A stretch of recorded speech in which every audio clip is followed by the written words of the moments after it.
and ends when you're done. And a lot of us like to leave some of it out. But as long as all the days of my life that I've walked, I realize that each one has vital importance. You know, as a young child, I grew up in a really dysfunctional home. I don't know, today they say dysfunctional, and people kind of wonder what that was, but for me it was. I ended up obese, 80 pounds overweight when I was 12 years old.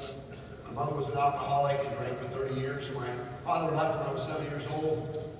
In fact, my father just died. My real father just died about a month ago. And I've seen him probably 5 to 10 times in my lifetime. Kind of a sad story, you know, my dad's wife's son called me up and asked me if I could give him the money to bury my father because he's sitting in a refrigerator in Sacramento, California. So I look back at my life and I look at those days, and I spent a lot of my life in a closet just like this. And I was hiding out because I didn't want to see what was on the outside. You know, as a young child, it was this ability to get away from all the pain, get away from all the hurt, and get away from all the, and ask myself, you know, in this position as an 8-year-old, 7-year-old, 6-year-old, and ask me why? Why me? And I got to believe that some of you even today understand the whole pain, and they understand the whole thing of spending your life as a child asking why this is happening to me. But one of the things I've learned in my life about the breakthroughs, that when you have breakdowns, you have breakthroughs. And I've really learned in my life that every time God showed up, I had a breakthrough. And I didn't totally understand it. I just know that there was always this support, this word, this message to me, even looking out through the keyhole, hoping no one would show up. I remember as a young kid, I remember taking the doorknob off the outside of the closet and hiding it so nobody could get in. Only I could get out.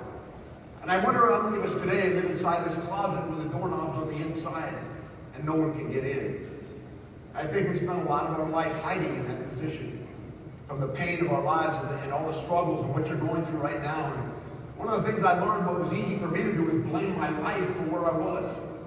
Blame the past for where I was and holding on to that pain, almost using it as a crown, if you will. A crown, if I'm going to stay in this closet, I'm going to hide out in here, because that's kind of what that's my life. People would say, why haven't you done more with your life? And I said, well, you don't know where I've been or where I've come from. And I've learned that people hold on to pain because it keeps them somehow connected to the innocence of youth.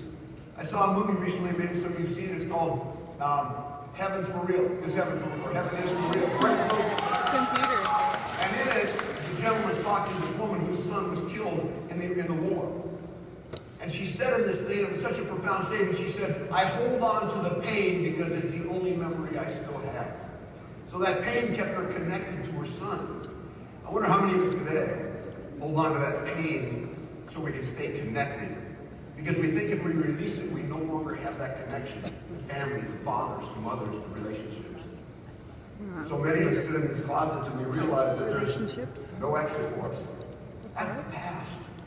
Some of you today, I got to believe in an audience of almost 3,000 people, that some of you kind of understand what I'm saying. Some of you are still in this closet, hiding out, not willing to step forward and not willing to finally be able to walk away and say, that's one chapter. Because I realized, guess what gave me the ability to look at my life differently was overcoming. What gave me the ability to look at my life differently was the ability to know now that there was purpose in it. And you know, I didn't know there was purpose in it until I realized that I'd overcome it. And if you don't overcome your past, if you don't overcome the closet, if you're not able to step out of the closet, we never can see purpose in it. It always seemed like it's sorrowful. It was an awful thing. And some of you sit here today and your past is still nothing but pain and sorrow and hurt. And you're spending your time at whatever age you are saying, why me? Why me? And I realize that paralyzes us. It keeps us from being able to move on. So the why of the past is why me? The thing that transformed my life and changed my life was when I just made a decision. And I know it sounds crazy, and some of you say, well, a decision, it's that easy. That's what you have to do. And some of you have only lived the first 5 chapters of your life, even though you're on your third chapter as far as your age, but you've only lived the one. Because you won't allow yourself, you've closed the door, you've closed the book. You said, not me. See, I got to believe when I look at the people here in the front row and I look at their lives and I look at the overcoming and what they've been able to do, I know it's because they made a choice. A choice to change, a choice to be somebody different, a choice to have a why so big that nothing will keep you from changing. And that why is tied into the purpose. And when it intersects your purpose and your why, when they intersect and you understand that yes, there was a reason for this.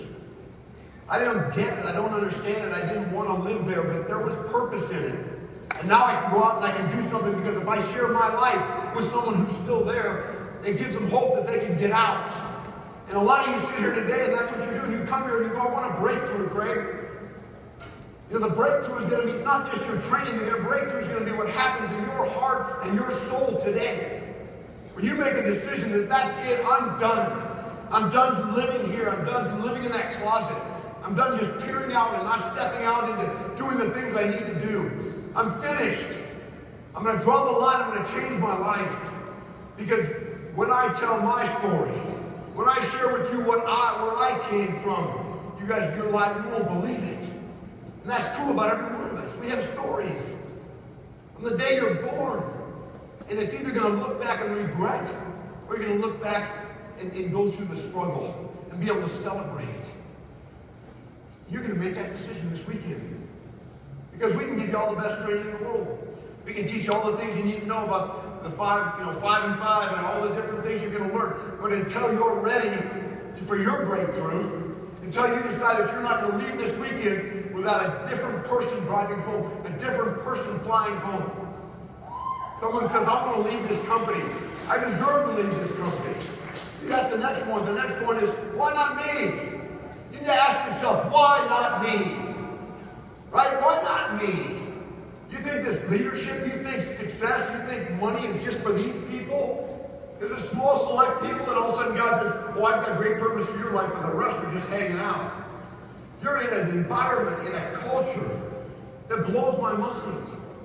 You're in a culture that's saying to you, we want to be there for you. We want to lift you up. We want to believe in you. We want to encourage you. We want you to become great. And you know where you came from, that's okay. Share it with us. Tell us your story. But every time you share a struggle, share an overcoming. Every time you share a breakdown, share a breakthrough. And those are choices we get to make. And I know some of you are going to make it this weekend. I came to events like this. I heard speakers up there share, and I go, you know, that's my life. That's me. So why not me? Why not you?